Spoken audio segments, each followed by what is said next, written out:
Oi gente, tudo bem com vocês? No vídeo de hoje nós vamos fazer uma resenha sobre o livro de Romanos, mas se você não é inscrito no canal, aproveita já se inscreve e ativa o sininho para sempre ficar por dentro das novidades.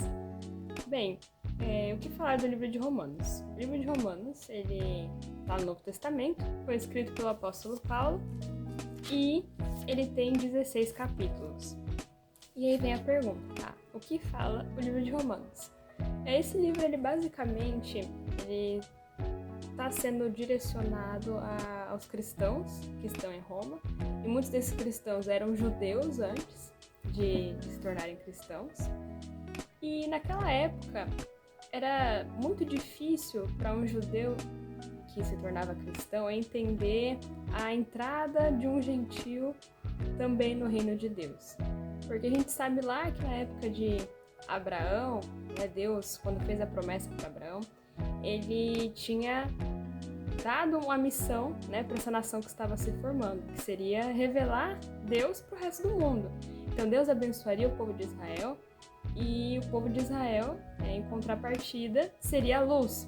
E todas as pessoas, ao verem a nação de Israel, ficariam, nossa, mas que povo é esse, preciso conhecer o Deus que dá tanta prosperidade para esse povo, como esse povo é organizado, como as leis deles funcionam. Então era basicamente isso. Porém, a gente sabe que o povo de Israel se fechou para o resto do mundo. Então eles começaram a considerar as pessoas de fora do povo como pessoas impuras, que eles não podiam ter nenhum contato.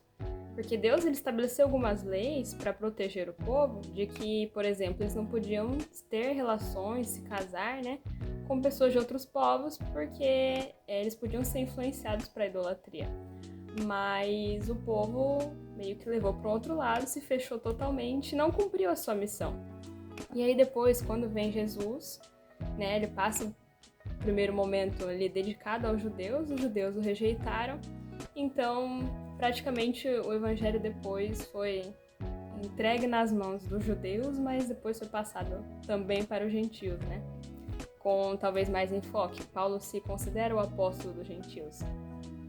E esse livro, ele então tenta mudar a visão do pessoal da época, que se achava por direito povo de Deus, se achava por direito salvos, porque eles tinham a lei, porque eles eram circuncidados, para mostrar que, na verdade, tanto judeus como gentios não são diferentes.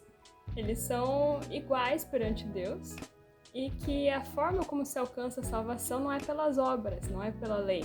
Isso não torna uma pessoa salva. Na verdade, é pela graça, e sempre foi pela graça, Não é, porque no Antigo Testamento era pela lei e depois foi pela graça. Ele mostra que sempre foi a graça. E isso provavelmente causou uma mudança de pensamento, que, na verdade, então judeus e gentios não eram diferentes diante de Deus, e que os gentios também tinham direito de serem chamados filhos de Deus, a partir do momento que eles aceitassem a graça de Jesus. E, além disso, o apóstolo Paulo traz muitos conselhos sobre relacionamento entre os irmãos, conselhos para a igreja, e é um livro muito interessante, e eu espero que vocês possam ler por si mesmos, estudar. É um livro que eu considero um pouco complexo, tem muitas coisas que podem até, se não estudados com muita oração, se baseando na palavra mesmo, para a interpretação, podem levar a conclusões erradas, mas que Deus possa estar iluminando vocês quando vocês forem estudar esse livro, e que vocês possam aprender as verdades importantíssimas aqui, sobre a salvação, sobre a justificação. E é isso. Espero que tenham gostado do vídeo e até mais.